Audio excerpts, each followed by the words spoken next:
आज है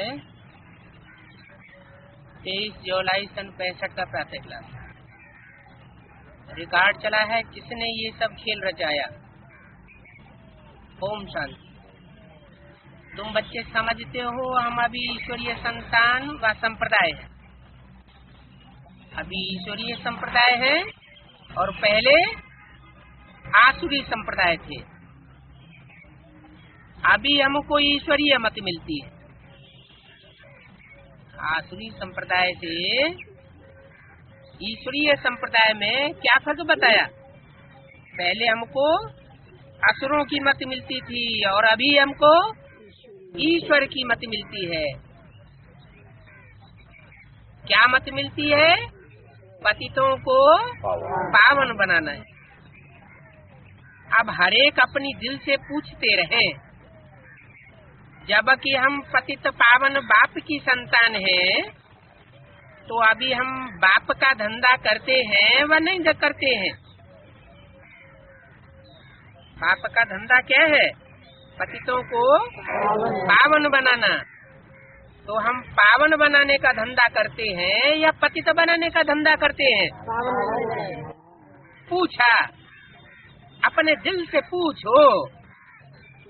अपने अंदर से तो पूछना पड़ता है ना कि हमारी दिल क्या कहती है, क्या करती है। दिल के अंदर बात चलती है ना, तो पूछो। दुनिया में तो बाप का धंधा अलग और बच्चे का धंधा अलग होता है, और यहाँ बाप का भी धंधा वही है और बच्चों का भी धंधा वही है। धंधे तो अनेक प्रकार के होते हैं। दुनिया में तो बाप का धंधा अलग और दुनिया में अनेक मतें अलग। बाप की मत अलग है तो बच्चे की मत अलग। यहाँ तो है ये ईश्वरीय मत। तुम बाप को जानते हो, दुनिया बाप को नहीं जानती है। दुनिया सिर्फ गाती है और तुम जानते हो दुनिया सिर्फ गीत गाती है भगवान के, और तुम जानते भी हो। वो जानती नहीं है कि कैसे पतित पावन बाप आए कर पावन बनाते। क्या दुनिया नहीं जानती। अच्छा, तब ब्रह्मा कुमार कुमारी जानते हैं क्या कि पतित पावन बाप आयकर पावन बनाते हैं। वो क्या समझते हैं। अच्छा, बीके वाले क्या समझते हैं। वो समझते हैं कि बाप आता है, ज्ञान सुनाकर ब्रह्मा के तन में चला जाता है, और बाद में हम जो ज्ञान सुनने वाले हैं वो पतितों को पावन बनाते हैं। बाप कहते हैं नहीं, पतित पावन बाप खुद आकर पावन बनाते हैं।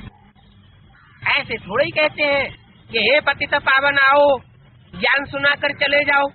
क्या कहते हैं, हे पतित पावन आओ और हम पतितों को आकर पावन बनाओ। मना पतितों को पावन बनाने के लिए उसको आना पड़े। ज्ञान सुनाने के लिए नहीं आता है। काहे के लिए आता है। पतितों को पावन बनाने के लिए आता है। बच्चे जानते हो पतित पावन बाप हमको पावन बनाए, पावन स्वर्ग का मालिक बनाए रहे हैं। क्या स्वर्ग का मालिक भी बनाए रहे हैं। माना वापस चले नहीं गए हैं। यहाँ तुम्हारी है ही एक मत और उन मनुष्य गुरुओं की है अनेक मत है। श्रेष्ठ से श्रेष्ठ मत बाप ही आकर देते हैं। जो अपन को ईश्वरीय औलाद निश्चय करते हैं उनको अपनी दिल से पूछना है। जो निश्चय ही नहीं करते हैं उनसे तो ये धंधा हो ही नहीं सकता। जो बाप के बने ही नहीं है तो वो धंधा कर नहीं सकते। कौन सा धंधा। पतितों को पावन बनाने का धंधा कर ही नहीं सकते। वो सीख भी नहीं सकते और दूसरों को सिखा भी नहीं सकते। बच्चे समझते हैं हमारी अहम ऑब्जेक्ट ये है पावन बनना। हमारे जीवन का लक्ष्य क्या है? मनुष्य से देवता, पावन देवताएं होते हैं, मनुष्य पतित होते हैं। चित्र भी सामने रखे, आसुरी नर से नारायण और आसुरी नारी से लक्ष्मी बनना है। क्या कहा है? क्या लक्ष्य दिया? हम असुर नर, और हमको बाप क्या बनाते हैं? असुर नर को नारायण जैसा बनाते हैं, और नारी कैसी? आसुरी। आसुरी नारी को, राक्षसी नारी को क्या बनाते हैं? लक्ष्मी जैसा पावन बनाते हैं। लक्ष्मी नारायण के डिनास्टी के हम बने। अभी तक असुरों की डिनास्टी के थे तो कर्म भी कैसे करते? आसुरी। और जब नारायण की डिनास्टी के बने तो हमारे कर्म भी देवताओं जैसे कर्म होने चाहिए। बाबा आया है हमको पवित्र बनाने, है? कोई मनुष्य अभी तक 63 जन्म में हमको पवित्र नहीं बना सके। अभी बाबा आया हुआ है तो अपन को देखना है कि हम बाप का कर्तव्य कर रहे हैं या नहीं कर रहे हैं। अपने दिल से पूछना है। हमारे दिल के अंदर विति तो नहीं पैदा होती है। अगर विकारी वासना के प्रति विति पैदा होती है तो हम भी अभी क्या है? असुर है। अगर विति नहीं पैदा होती है, हमारे वाइब्रेशन में, हमारी वाचा में, हमारी दृष्टि में ईश्वरीय वाइब्रेशन भरे हुए हैं कि हमारा बाप का धंधा, वही हमको अपना धंधा बनाना है, पतितों को पावन बनाने में सहयोगी बनना है, तो ये अपने को पूछना पड़े। बाप ने क्या किया? बाप ने ये हॉस्पिटल अथवा यूनिवर्सिटी खोली। बच्चों का भी यही काम है। क्या? अपने घर में ये हॉस्पिटल, रूहानी हॉस्पिटल अथवा रूहानी यूनिवर्सिटी खोले। फिर धीरे धीरे मकान बनते गए। जैसे बाप ने खोली तो बच्चों को भी छोटी सी जगह हो उसी में शुरू कर देना चाहिए। बच्चों का भी ये काम है। शुरू में जब बाबा आया, मकान तो बहुत छोटा था। कितना छोटा था? मम्मा के कमरे से भी छोटा कमरा था। क्या? जो माउंट आबू में मम्मा बाबा जहाँ बैठते थे पुराने खपरेल के मकान में, तो बाबा का कमरा थोड़ा बड़ा था और बाबा के कमरे से भी आधे हिस्से का कमरा बाबा के सामने वाले रूम में था। तो उस छोटे से कमरे में यूनिवर्सिटी खोली इतनी बड़ी। बच्चों का भी यही काम है।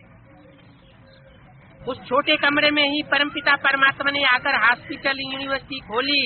फिर धीरे धीरे मकान बनते गए। पहले तो एक छोटी गली में मकान था। तो बच्चों को भी यही कर्तव्य है। छोटे छोटे मकान में भी ये हॉस्पिटल अथवा यूनिवर्सिटी खोल सकते हैं। क्या? किसी के पास छोटा कमरा है तो छोटे कमरे में भी, झोपड़ी में भी मकान वो नहीं हो बड़ा तो भी उसमें यूनिवर्सिटी खोल सकते हैं। फिर शिक्षा देनी पड़े। पढ़ा लिखा ही यूनिवर्सिटी खोलेगा। अनाड़ी भी खोल सकते हैं। खोल करके फिर जो पढ़ने पढ़ाने जानते हैं उनको दे देंगे। जो पढ़ना पढ़ाना जानते होंगे उनको कहेंगे तुम प्रिंसिपल बन के चलाओ। इससे बहुतों का कल्याण हो जाएगा। बाप भी कहते हैं तुम ब्राह्मणों का ये धंधा है पतितों को पावन बनाना। कोई पतित काम नहीं करना चाहिए। क्या? तो उल्टा बुद्धि में आ जाए। क्या बुद्धि में आ जाए? कि बाप का धंधा है वो हमारा भी यही धंधा है। हम भी पतितों को पावन बना दें और उसका उल्टा अर्थ बुद्धि में घुस जाए। क्यों? क्योंकि शंकर जी को तो विष पीते हुए दिखाते हैं। तो कोई की बुद्धि में आ जाए कि शंकर जी विष पीते हैं, शिव बाबा उनमें प्रवेश करते हैं, तो हम भी यही धंधा करेंगे। कोई पतित काम नहीं करना है, कभी विकार में नहीं जाना। पतित काम किसे कहा जाता है और पावन काम किसे कहा जाता है? पतित और पावन दो अक्षर है ना। पतित माना नीचे गिरा हुआ और पावन माना ऊंचा उठा हुआ। चाहे शक्ति से पतित हो जाए, चाहे दृष्टि से पतित हो जाए, चाहे वाइब्रेशन से पतित हो जाए, तो उसको पतित कहा जाएगा। पावन उसे कहा जाएगा जो न दृष्टि से जिसका पतन होता हो, न वृत्ति से पतन होता हो, और न शरीर की शक्ति उसकी क्षीण होती हो, उसको कहते हैं पावन। बाप कहते हैं कभी भी बेकार में नहीं जाना। और समझाया, कार्य करो लेकिन क्या न करो,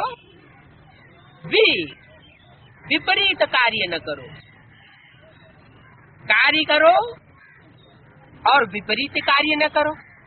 विपरीत कार्य माना विकार।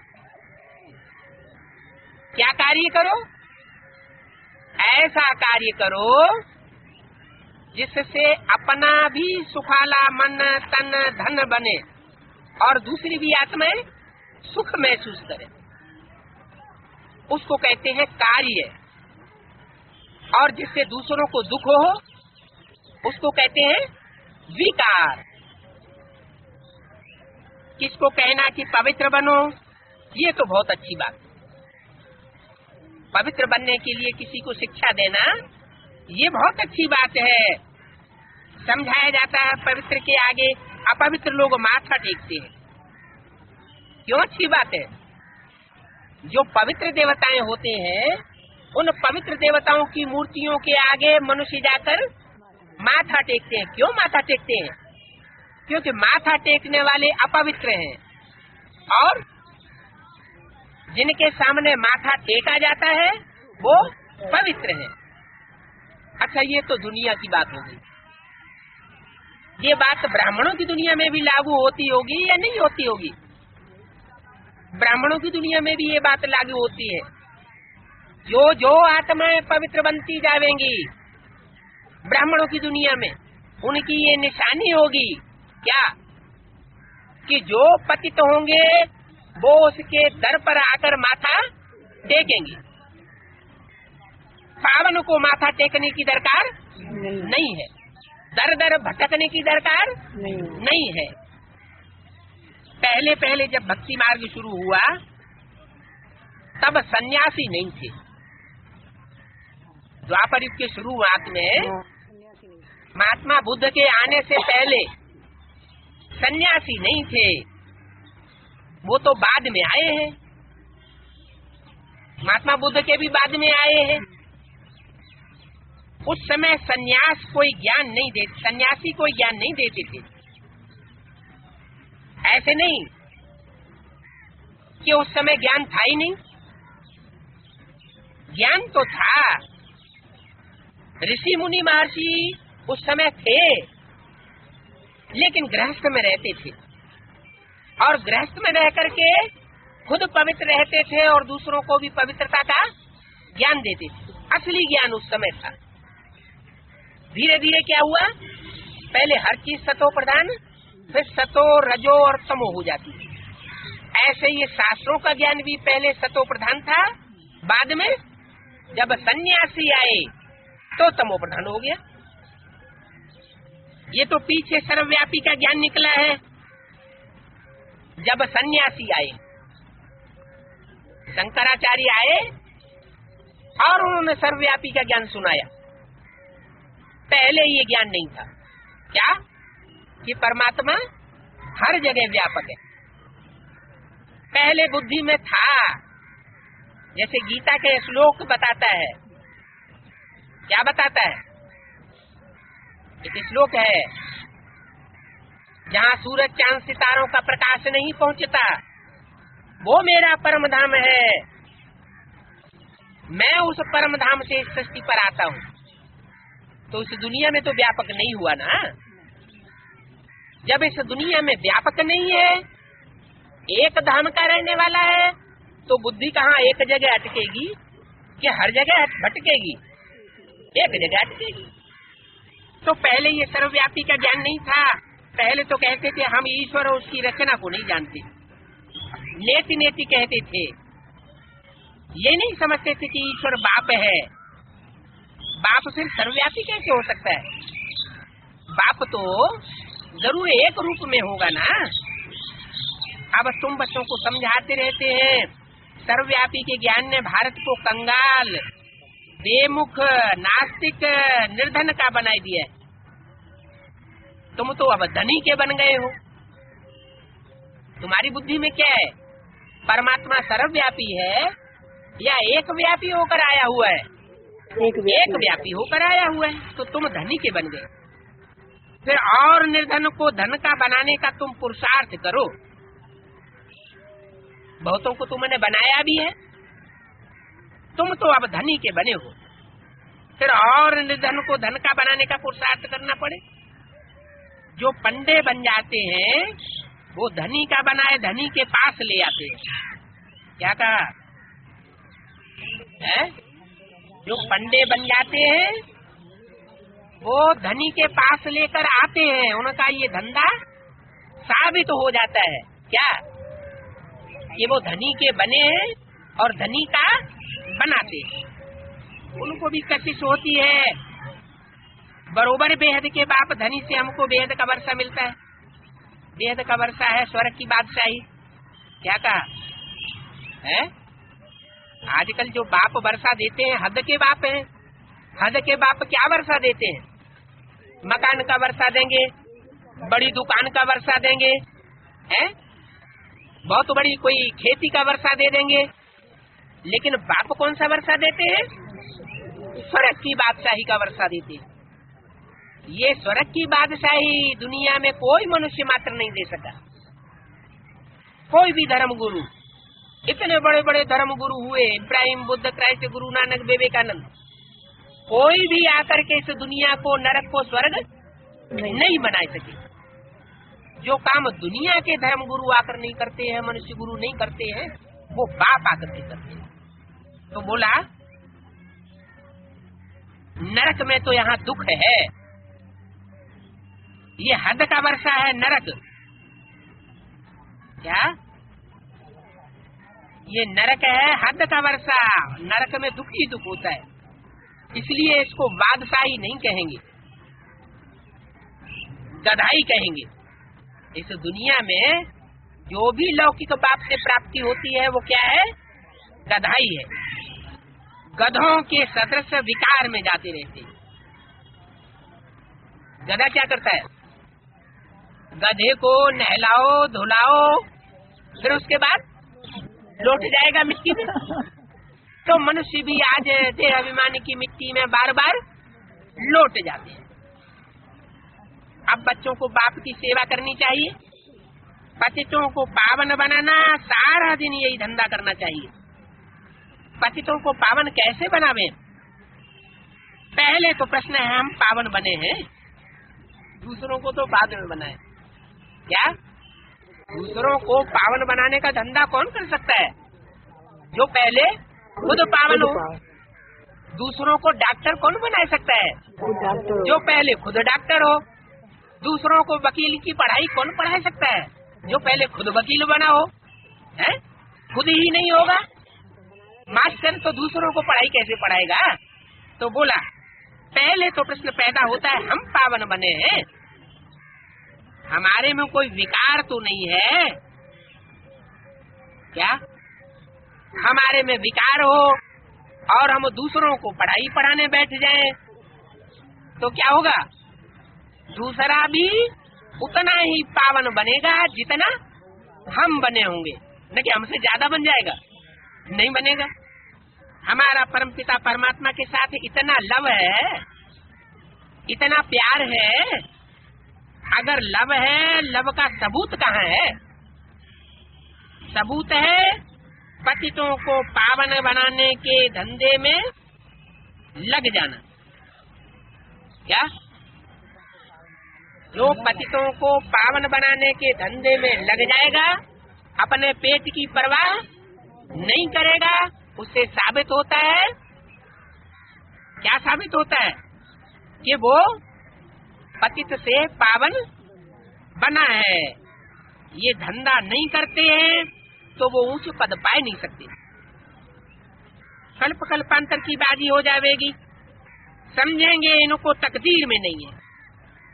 ईश्वर को पाया भी फिर भी ये धंधा नहीं सीखे तो उनकी तकदीर ही खोटी है। मनुष्यों को कौड़ी से हीरा बनाने का पुरुषार्थ करना है। क्या पुरुषार्थ करना है? आज के मनुष्य कौड़ी मिसल बन पड़े हैं? कौड़ी होती है ना, जैसे कौड़ी में अंधेरा होता है, ऐसे मनुष्य की बुद्धि में कौड़ी मिसल अंधेरा ही अंधेरा है। कौड़ी बुद्धि में याद आती है तो जीवन जैसे कौड़ी मिसल बन गया। ऐसे कौड़ी मिसल मनुष्यों को तुम हीरे जैसा चमकीला बनाते हो। उनकी बुद्धि कैसी बन जाती है? हीरे की तरह ज्ञान की चमक मारने वाली बन जाती है। बाबा मम्मा भी वही पुरुषार्थ करते हैं। मम्मा का भल शरीर नहीं है। क्या कहा? ये वाणी कौन से सन की है? 65 की। 2 महीने हो गए मम्मा को शरीर छोड़े हैं, तो बोला भले मम्मा का शरीर नहीं है तो भी मम्मा पुरुषार्थ करती रहती है। अरे शरीर नहीं है तो पुरुषार्थ कैसे करती? जरूर कोई में प्रवेश करके पुरुषार्थ करती है, सर्विस पर जाती है, बच्चों के तन में विराजमान हो, पतितों को पावन होने का रास्ता बताती है। कई बच्चे मम्मा मम्मा कह के आंसू बहाते। पहले तो अपन को देखना चाहिए हम मम्मा जैसी सर्विस करते हैं। अगर नहीं करते हैं तो दिल पर चढ़ नहीं सकते। किसके दिल पर नहीं चढ़ सकते? बाप के दिल पर, मम्मा के दिल पर चढ़ नहीं सकते। कोई तो मोह के बस जीते हुए रहते हैं। बाप से तो एक रस मोह होना चाहिए कि कमती जास्ती होते रहना चाहिए। एक रस मोह होना चाहिए। 23 जुलाई 65 की वाणी का दूसरा और सबसे नष्टो मोहा बन करके दिखाना है। एक बाप दूसरा न कोई। एक बाप में प्यार लगा रहे, जो देखे उसको दिखाई दे इसकी आंखों में एक बाप के प्रति प्यार है और नष्टो मोहा दिखाई दे। पुरानी दुनिया, पुराने मित्र, संबंधियों से मोह निकल जाना चाहिए। बातचीत करते पता तो लगता है। क्या पता लगता है? कि इसका मित्र संबंधियों में, देह और देह के संबंधियों में कितना लगाव। जिसका लगाव होगा तो उसकी बातों से ही पता चलेगा। जबकि निकले तब गुण धारण हो। मोह नहीं निकला है तो गुण धारण हो नहीं सकते। कई बच्चे तो सारा दिन क्या कर रहे हैं? एक दो की दिल को खराब करते, एक दो की निंदा करते रहते। फलानी ऐसी है, यह ऐसा है। पहले तो अपन को देखना है हम क्या करते हैं। बाप को हम फॉलो करते हैं, फॉलो करें तो खुशी का पारा चढ़े। सर्विस करने वाले खुशी में सदैव हर्षित रहते हैं। क्या निशानी बताई सर्विसेबल की? जो सेवा करेगा वो सेवा का फल, खुशी का मेवा जरूर खाएगा। अगर चेहरे पर खुशी नहीं है, दृष्टि में वो खुशी नहीं झलकती है, तो इसका मतलब ईश्वरीय सेवा में लगा हुआ नहीं है। नाम तो निकलता है ना सर्विसेबल का। जैसे देखो राम प्यारी है गुड़गांव वाली, क्या नाम दिया? राम प्यारी है गुड़गांव वाली। बुढ़ियों की सर्विस करके उन्हों को ले आती है। किसकी सर्विस करके ले आती है? बुढ़ियों की सर्विस। वहाँ तो स्थूल में नाम था, जब बाबा ने वाणी चलाई क्या नाम था? राम प्यारी नाम था। जैसे दुनिया में नाम होते हैं ना, है? जल की न बुंदो नाम है बंसी धरा, है वो बंसी न पुंगो नाम है बंसी धरा, जल की न बुंदो नाम है गंगा धरा। तो ऐसे ऐसे कलयुग में नाम रख देते, तो वहाँ नाम रख दिया राम प्यारी। और राम प्यारी सेवा करके किसके सामने लाती थी? दादा लेकर आज ब्रह्मा के सामने लाती थी। तो कृष्ण प्यारी हुई या राम प्यारी हुई? राम प्यारी हुई। तो वास्तव में वहाँ की राम प्यारी की बात नहीं थी क्या? यहाँ असली अर्थों में कोई है राम की प्यारी क्या? राम की प्यारी का धंधा क्या होगा? है और है गुड़गांव वाली। कैसा गांव है? गुड़गांव। गुड़ में क्या होता है? मिठास होता है। उसके गांव में मिठास भरा हुआ है। तो बोला गुड़गांव की राम प्यारी है, बुढ़ियों की सर्विस पर निकल कर उन्हों को ले आती है, बाप के दिल पर चढ़ी हुई है क्या? क्यों हमजिन्स है? बाप की हमजिन्स भी है और बाप के दिल पर चढ़ी हुई है। क्यों? क्योंकि वो बाप का धंधा, वो बच्ची का धंधा। खुद भी बुढ़िया है तो सर्विस भी बुढ़ियों की करके लाती है। कितनी सादी सूदी रहती है, क्या कहा? बहुत सादा रहती है। बाबा के पास तो ऐसे भी बच्चे हैं जो फुल वाइल की साड़ी पहनते हैं, सरेंडर बाबा के यज्ञ में अर्पण हो गए। हाँ। लेकिन उन्हें साड़ी कैसी चाहिए? फुल वाइल की। वाइल की साड़ी पहनते हैं तो बस वो ही उनको खुशी चढ़ी रहती है। हमारी साड़ी तो बहुत अच्छी है। बताओ ऐसे ईश्वरीय संतान कैसे कहला सकते? बाप कहते हैं तुमको तो वनवास में रहना है क्या? जो भी बच्चे बाप के बन गए या जिन्होंने दिल के अंदर ठान ली, क्या ठान ली कि हमें तो बाप का धंधा करना है और सब धंधों में है नुकसान सिवाय एक ईश्वरीय धंधे के, तो उनको तो अपन को वनवास में समझना है। कि जैसे राम सीता को वनवास हुआ था, है? असुरों का कल्याण करने के लिए निकले थे ना। असुरों का भी कल्याण हुआ तो दुनिया का भी कल्याण हुआ, तो उनको कहेंगे ईश्वरीय संतान।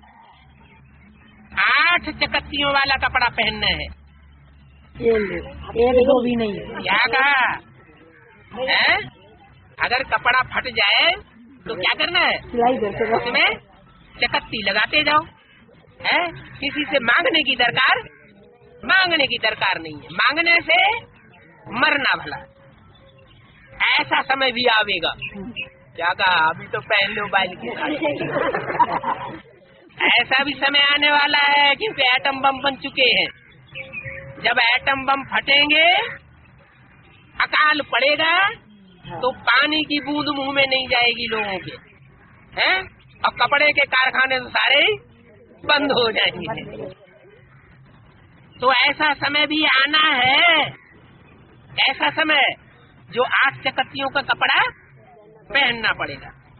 ऐसे तकलीफ भी होगी, जो टूटा फूटा कपड़ा भी बहुत मुश्किल से मिलेगा। क्या? तन ढकने के लिए टूटा फूटा कपड़ा भी बहुत मुश्किल से मिलेगा पहनने के लिए। इसलिए सब चीजों से पहले से ही ममत्व मिटाए देना है। क्या? हाँ, नहीं तो अंत मते दो गते हो जाएगी। जो भी आसुरी मित्र संबंधी हैं, सबसे बुद्धियों को हटाना। अगर मित्र संबंधी ज्ञान में नहीं चल रहे हैं, जो ईश्वर बाप आया हुआ है उसके बच्चे नहीं बने हैं, जो ईश्वर बाप आया हुआ है उसके बच्चे नहीं बने हैं, संदेश मिलता है तो भी एक कान से सुनकर के दूसरे कान से निकाल देते हैं, तो उन मित्र संबंधियों से बुद्धियोग हटा लो। अपनी चढ़ती कला है, उसमें भी सबूत चाहिए। जो पंडे बनकर आते हैं वो ही सबूत देते हैं। क्या कहा? अगर पंडे बनकर के सबूत नहीं देते, दूसरों को ज्ञान सुना करके बाप के सामने नहीं लाते हैं, तो उनका सबूत पक्का नहीं माना जाए। तो सर्विस लायक बनना है, ऐसे नहीं जो और ही डिसर्विस करते रहे। क्या डिसर्विस करें? क्या बोला? बोला कि कोई तो ऐसे है जो भगाए देवे, क्या? और कोई ऐसे है जो थमाए देवे। तो जो दूसरों को भगाने का धंधा करते हैं, ज्ञान में चलने वालों को भी उखाड़ने का धंधा करते हैं, उनके कुछ कर्म ऐसे होते हैं, करनी ऐसी होती है, उल्टे उल्टे कर्म करेंगे। दूसरों को कहेंगे पतितों को पावन बनाओ, क्या? और खुद अपने बच्चों की शादियां कराते रहेंगे। तो लोग क्या समझेंगे? लोगों की बुद्धि में तो नई बात बैठेगी। तो डिसर्विस हुई ना, लून पानी हो, आपस में झगड़ते रहते। डिसर्विस करने वालों का पद भी भ्रष्ट हो जाता है। बाप के बने, ईश्वरीय सेवा नहीं की और दूसरों की डिसर्विस की, तो उनका पद नीचा होता रहेगा। मनुष्य में कितने लून पानी बनते रहते, बात मत पूछो। तुम्हारा तो धंधा है मनुष्यों को बहुत मीठा बनाना। कोई ऐसे लून पानी बनाने वाले मिल पड़ते हैं तो कहते हैं भाभी। किसको मिल पड़ते हैं? बाप दादा के यज्ञ में कोई ऐसे भी सरेंडर हो जाते हैं जिनका सिवाय लून पानी बनने के और कोई दूसरा धंधा होता ही नहीं। सुबह से लेकर के शाम तक लड़ाई झगड़ा। तो बाप समझते हैं, बाप अंदर से समझते हैं ये भी ड्रामा की भावी है, ये भी हमको सहन करना पड़े। है? अच्छा, सुप्रीम सोल बाप भी सहन करता है क्या? उसको सहन करना पड़े? नहीं, वो जिसमें आता है, जिसमें प्रवेश करता है, उसको सहन करना पड़े। उसको क्यों सहन करना पड़े? जब भगवान उसमें आया हुआ है तो क्यों सहन करना पड़े? इसलिए सहन करना पड़े कि जो भगवान निराकार शिव ज्योति बिंदु है, वो तो जन्म मरण के चक्र में आता ही नहीं है। हाँ, वो जिसमें प्रवेश करता है वो जन्म मरण के चक्र में आता है। तो जो जन्म मरण के चक्र में आता है, उसने पूर्व जन्म में किसी को तंग दुखी परेशान किया होगा। तो पूर्व जन्म में किया है, तो इस जन्म में तुम उनको बदले में मिला। तो सहन करना है हमको, फिर भी प्यार से नमक को चेंज करके मीठा बनाना है। क्या कहा है? क्या करना है? क्या सोचना है?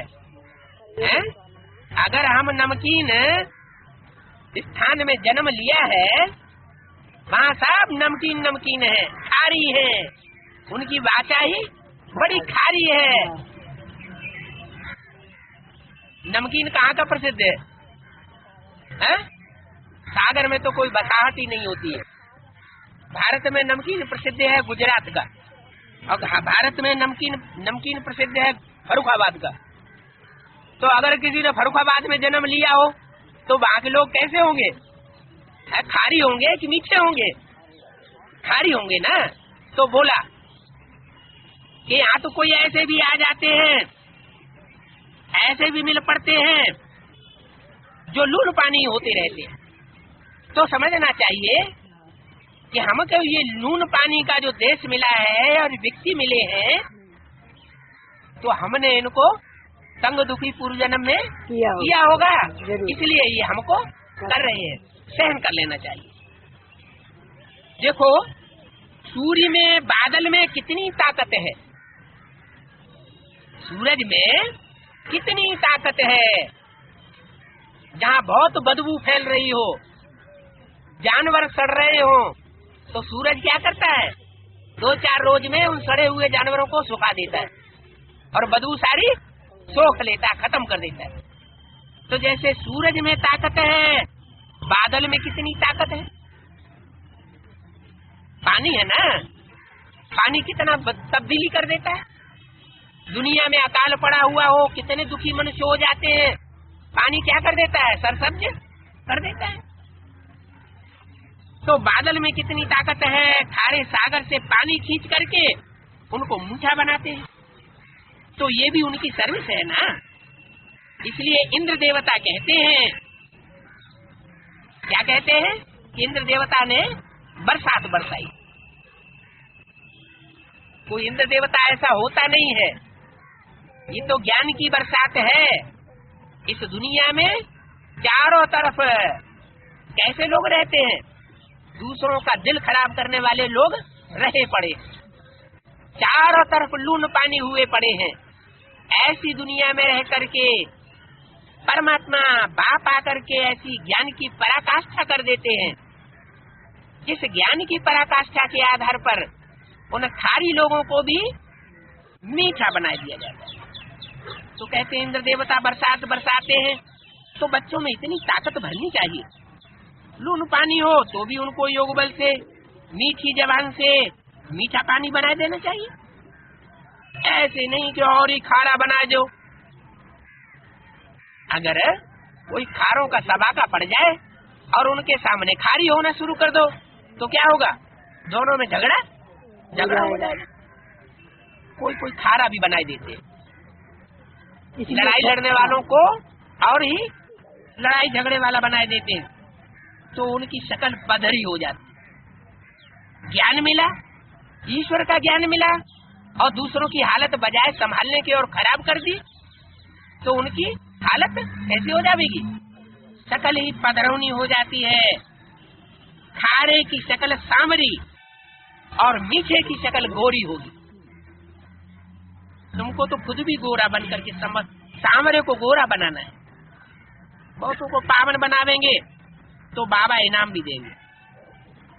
क्या कहा, बहुतों को पावन बनाने की सेवा करेंगे तो बाबा बहुत इनाम देंगे। क्या इनाम देंगे, विश्व की बादशाही तुम्हारे हाथों में आ जाएगी। तुमसे पूछना है हम कितनों को गोरा बनाते हैं, नहीं बनाते हैं तो गोया कोई विकर्म करते हैं, या तो सर्विस करते हैं या तो डिसर्विस करते हैं। दूसरों की सेवा करते हैं, ईश्वरीय सेवा, तो इसका मतलब है कि बाबा का काम करते हैं। अगर सेवा नहीं करते हैं तो असुरों का काम करते होंगे। बाप की मत पर न चलने से फिर कुकर्म हो जाता है। पाप कर्म कब बनता है, जब हम बाप की मत पर नहीं चलते हैं, अपनी मत पर चल पड़ते हैं अथवा दूसरे मनुष्यों की मत पर चलते हैं, तो पाप कर्म जरूर हो जाता है। फिर पावन बनाने वालों के आगे बड़ी ढोनी पड़े। इनको जो ज्ञान में आने के बाद भी पाप कर्म करते रहे, दूसरों की मत पर चलते रहे अथवा मनमत पर चलते रहे, पापी बनते रहे, तो क्या अंजाम होगा। जो पावन बनाने वाले हैं, दूसरों की सेवा करने वाले हैं, उनके सामने जन्म जन्मांतर उनको बोझ ढोना पड़ेगा। मजदूर क्या करते हैं, मजदूर बोझा ढोते हैं। और इंजीनियर क्या करता है? इंजीनियर ऑर्डर देता है, ऐसा करो ऐसा करो। इंजीनियर से भी मालिक ऊपर होता है, जो मकान बनवाने वाला होता है, वो इंजीनियर को भी ऑर्डर देता है कि मकान का नक्शा तैयार करो। तो ये सारा सर्विस पर मदार है। जिनमें ताकत है वो तो कहेंगे बाबा भला हमको कहाँ भी भेज दो।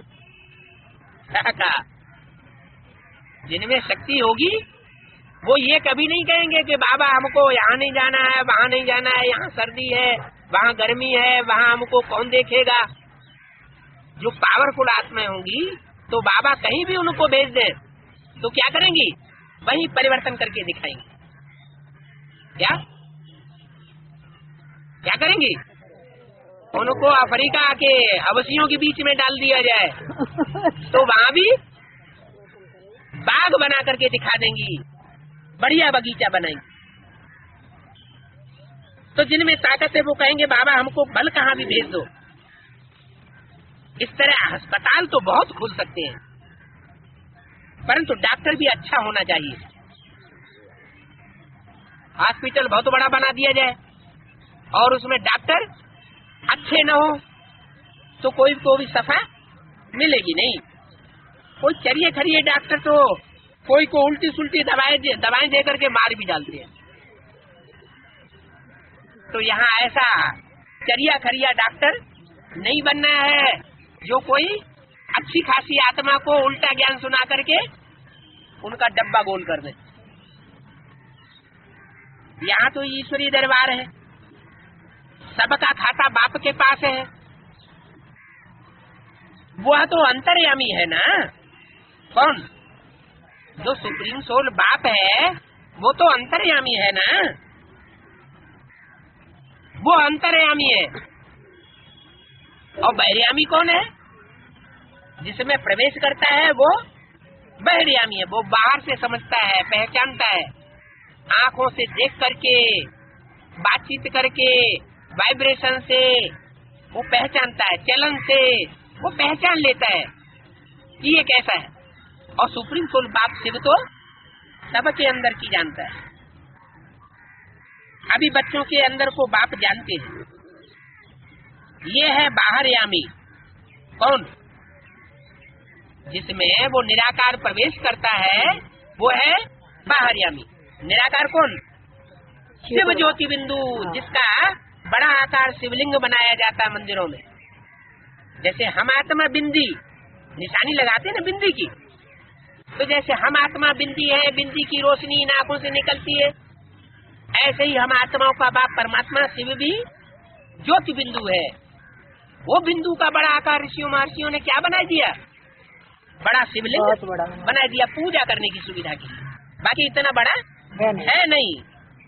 तो बोला है वो निराकार ज्योति बिंदु शिव जिसमें प्रवेश करता है वो है बहिर्यामी, और शिव है अंतर्यामी।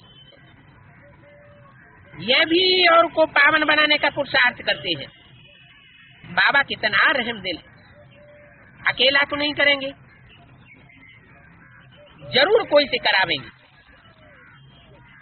बाबा अकेला चला थोड़ी बाढ़ फोड़ सकता है, जरूर कोई से करावेंगे। तुम बच्चों से कराते रहते हैं, जो पावन ना बनते हैं वो फिर सजाएं भोग कर अपने अपने सेक्शन में चले जाए। क्या कहा? शिव भगवान आया हुआ है पतितों को पावन बनाने, ज्ञान सुना रहा है पतितों को पावन बनाने के लिए, और ज्ञान सुनते हुए भी उस ज्ञान का कोई मिसयूज करे, उल्टा उठावे, डिससर्विस करे, तो रिजल्ट क्या होगा? वो दूसरे धर्म में कन्वर्ट हो जाएगा, दूसरे धर्म में चला जाएगा, स्वर्ग का मुंह नहीं देख सकेगा। सबको अपना अपना पार्ट बजाना है, नंबरवार ही आना है, आगे व पीछे कोई आ नहीं सकता। निराकारी दुनिया से भी फिर नंबरवार आवेंगे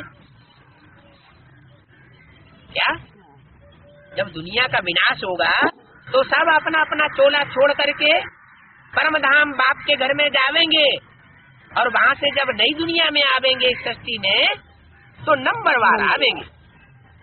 जो ज्यादा पावन बना होगा वो पहले आवेगा, जो ज्यादा पतित बना होगा वो बाद में आवेगा। झाड़ में नंबरवार आते हैं ना, पहले पत्ते आते हैं, बाद में भी पत्ते आते हैं, तो सारे पत्ते एक साथ निकल आते हैं क्या? नहीं, बीच बीच से तो वही निकल आवेंगे। जैसा झाड़ है वैसा ही फिर बनेगा, उसमें फर्क नहीं पड़ सकता। अभी झाड़ बिगड़ा हुआ है। कौन सा झाड़? ये मनुष्य सृष्टि का जो झाड़ है वो बिगड़ा हुआ है, अभी सुधरा हुआ झाड़ नहीं है। कोई किस धर्म में, कोई किस धर्म में कन्वर्ट हो गए, क्योंकि हिंदू ही दूसरे धर्म में कन्वर्ट होते रहे। तो कन्वर्ट होते होते भारत की हालत खराब हो गई। अभी भारत पूरा ही पतित बन गया। हर एक नेशनलिटी की संख्या कितनी है कोई समझ नहीं सकता, सबकी रस्म रिवाज अपनी अपनी।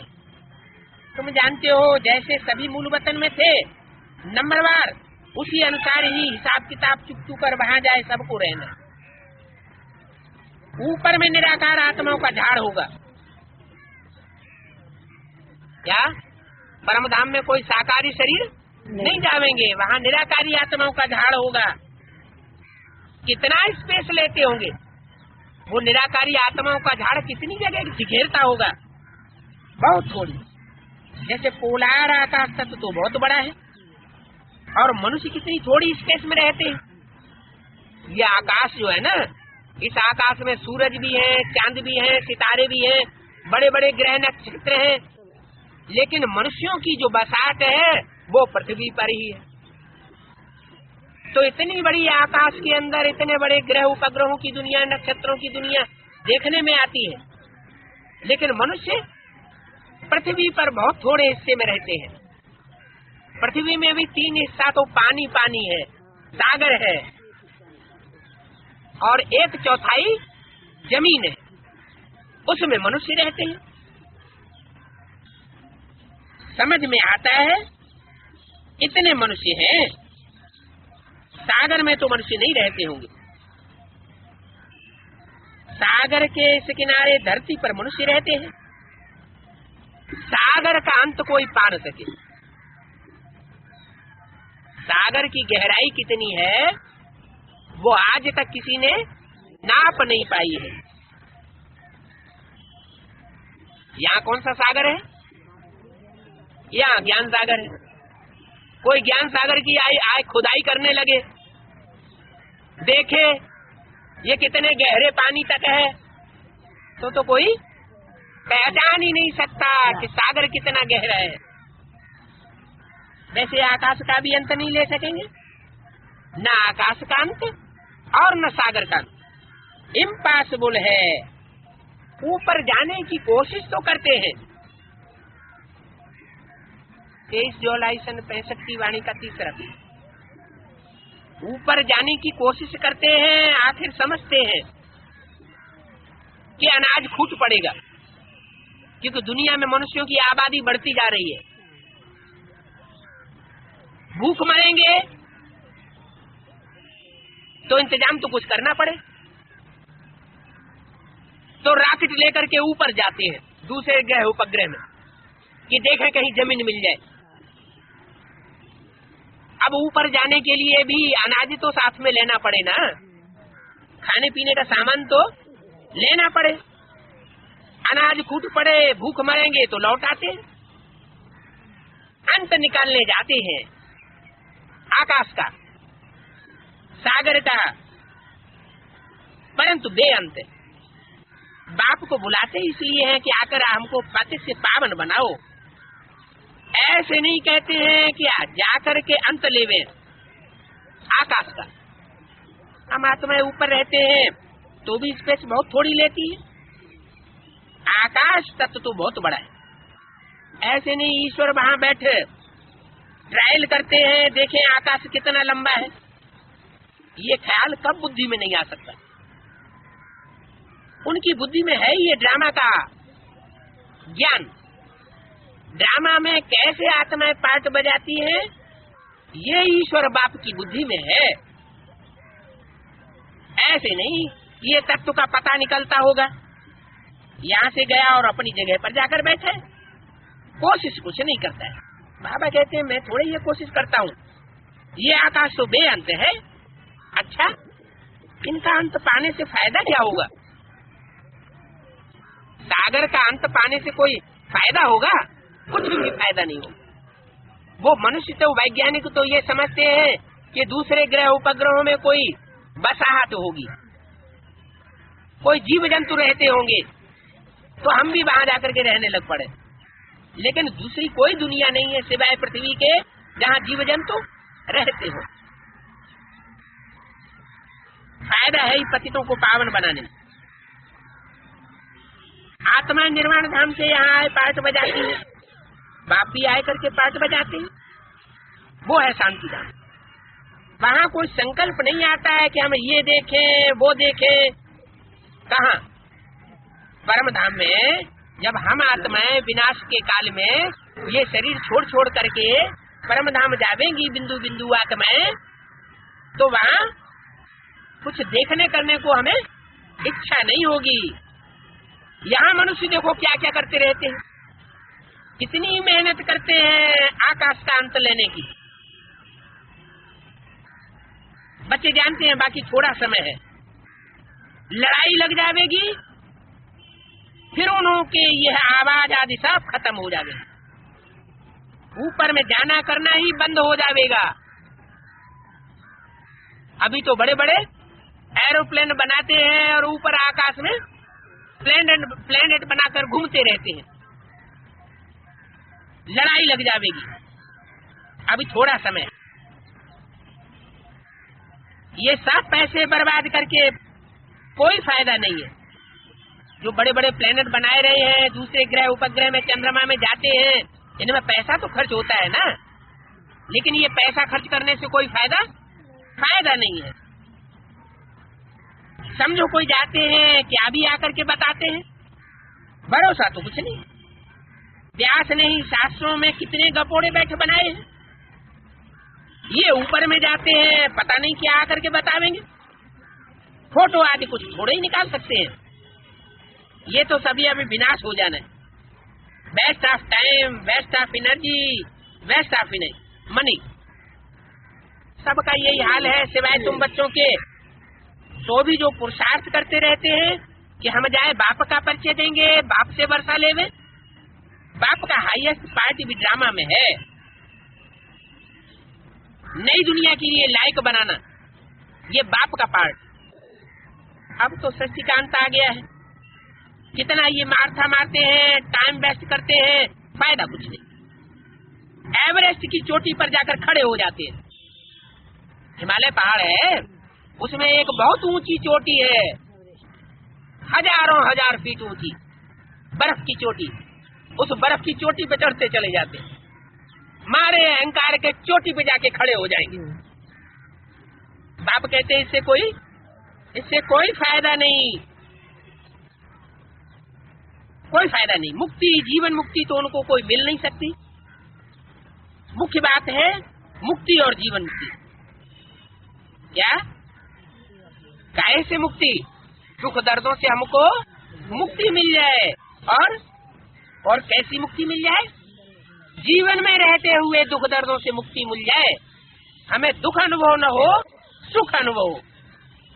बाकी तो दुनिया में दुखी दुख है, तुम्हारी बुद्धि अब साइलेंट हो गई।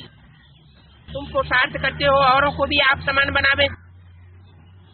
स्कूल के टीचर्स, प्रिंसिपल को ये समझाओ, बेहद की हिस्ट्री ज्योग्राफी तो तुम सिखलाते नहीं हो। क्या बूढ़ी बुढ़िया जाकर के प्रिंसिपल को, टीचर्स को स्कूल में जाके समझाएं? हैं? तुम तो हद की दुनिया की हिस्ट्री ज्योग्राफी समझाते हो कि हद का शरीर है, हद के शरीर में बेहद की आत्मा रहती है। उस बेहद की आत्मा की हिस्ट्री ज्योग्राफी तो तुम नहीं बताते। ये सृष्टि चक्र कैसे रिपीट होता है? सतयुग से त्रेता, त्रेता से द्वापर, द्वापर से कलयुग कैसे होता है, ये बेहद की हिस्ट्री ज्योग्राफी है। इसको अगर तुम जानेंगे तो चक्रवर्ती राजा बन जाएंगे। हम ये वर्ल्ड की हिस्ट्री ज्योग्राफी समझाते हैं। सृष्टि चक्र कैसे फिरता है, आओ हम तुमको बतावे कि परमपिता परमात्मा का परिचय हमारे पास है, वो हम तुम्हें देते हैं। जिसको निराकार कहते हैं उनकी बायोग्राफी हम तुमको बताते हैं। परमपिता परमात्मा की बायोग्राफी वो बता सकेंगे जो सर्विस पर तत्पर होंगे। क्या कहा?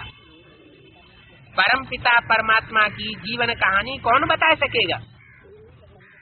जो सर्विस में लगा रहने वाला होगा, उसी की बुद्धि में परमपिता परमात्मा की असली जीवन कहानी बैठेगी, नहीं तो नहीं बैठेगी। बाकी जो सारा दिन एक दो की बुद्धि को खराब करने का धंधा करते हैं, वो तो अपनी बर्बादी करते हैं। इतनी सहज बात भी बुद्धि में कोई को बैठती नहीं है। बाप कहते हैं माँ में एकम याद करो, वो फिर भी देह की याद करते रहते हैं, क्योंकि मनुष्यों को भगवान समझ बैठे। अब तुम समझते हो किसकी बात बताई है? वो देहधारी मनुष्यों को याद करते रहते हैं, क्योंकि मनुष्य को भगवान समझ बैठे हैं। कौन? दुनिया वाले। ब्राह्मणों की दुनिया में तो कोई ऐसे नहीं है, है? कौन है? वो ब्रह्मा कुमार कुमारी माउंट आबू में बैठे हुए हैं, वो किसको भगवान समझ बैठे हैं? नहीं, वो दादा लेखराज ब्रह्मा के चोला को भगवान समझते रहे। बाद में जब उन्होंने शरीर छोड़ दिया और उनकी आत्मा गुलजार दादी में प्रवेश करती है तो उनको ही भगवान समझे बैठे। तो बोला वो फिर भी देह की याद करते रहते हैं। वो ब्रह्मा कुमार कुमारी भी देहधारी की याद करते रहते हैं, मनुष्य को भगवान समझ बैठे। अब तुम समझते हो कृष्ण पतित पावन तो हो नहीं सकता। क्या नहीं। दादा लेखराज की आत्मा कौन सी सोल थी? कृष्ण की सोल थी। कृष्ण की सोल तो बच्चा बुद्धि है, वो तो भगवान का पार्ट नहीं बजाए। तो तुम समझते हो गीता का भगवान कृष्ण नहीं है। गीता का भगवान तो निराकार परमपिता परमात्मा शिव शंकर भोलेनाथ ही है। वो तो खुद पावन है। जो खुद पावन है वो ही दूसरों को पतित से पावन बना सकता है। नंबर 1 पावन ही फिर पतित बनता है। क्या? जो नंबर 1 पावन था सतयुग के आदि में नारायण था, वही कलयुग के अंत में फिर नंबर 1 पतित बनता है। फिर उनको पतित पावन बाप ही पावन बनावेंगे। 100% पावन फिर 100% पतित बनते हैं। क्या कहा? वो किसमें आता है? वो सुप्रीम सोल भगवान शिव किसमें आता है? जो 100% पतित बन जाता है उसमें ही आकर के पावन बनाता है। बाप कहते हैं कितने जन्मों से तुम पतित बने हो? कहते हैं बाबा आधा कंठ से पतित बने हैं।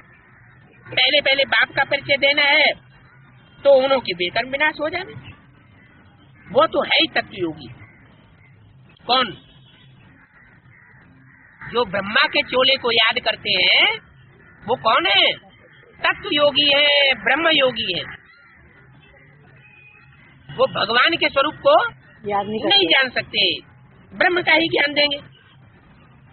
ब्रह्म कहो, ब्रह्मा कहो, उसके मुख से जो ज्ञान निकला हुआ है बस उतना ही ज्ञान दूसरों को सुना सकते हैं। ब्रह्म को ईश्वर कह देते हैं। जैसे दुनियावी सन्यासी ब्रह्म तत्व को भगवान समझते हैं, वैसे ही ब्राह्मणों की दुनिया में जो सन्यासी घर घाट छोड़ करके बैठे हुए हैं वो ब्रह्मा को भगवान कह देते हैं। फिर कह देते हैं ब्रह्म सर्वव्यापी। अरे ब्रह्म थोड़ा ही पतित पावन हो सकता है? वो तो नॉलेज फुल है, ज्ञान का सागर। तत्व को ज्ञान सागर थोड़ा ही कहेंगे। तो बाप समझाते हैं बच्चे सर्विस में लग जाओ। क्या? अब अपने पेट के धंधे में इतने बिजी होने की दरकार नहीं है। पाव भर आटा ही तो जाएगा पेट में, है? तो ईश्वरीय धंधे में लग जाओ। बाकी सिर्फ खाना पीना, कपड़ा पहनना, सोना, ये तो जानवरों के आसुरी गुण है। क्या कहा है? जो सिर्फ एक ही धंधा करते हैं, खाते हैं, पीते हैं, सोते हैं, अच्छे अच्छे कपड़े पहनते हैं, वो कौन हुए? वो आसुरी संप्रदाय है। उनको पलटना है। ऐसे आसुरी संप्रदाय वालों को बदलना है। देह का संबंध भी छोड़ना है, जीते जी मरना है। अगर देह और देह के संबंधों की याद आना बंद हो जाए तो समझ लो जो बाप ने हमको लक्ष्य दिया है जीते जी मर जाना, वो हमने प्राप्त किया। एक बाप को याद करना है और उन्हीं की मत पर चलना है।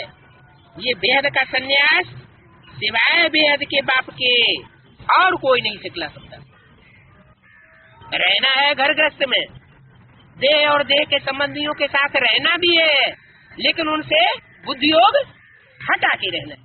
बुद्धि में एक बाप की याद आई और कोई भी देहधारी की याद न सताए। ओम शांति।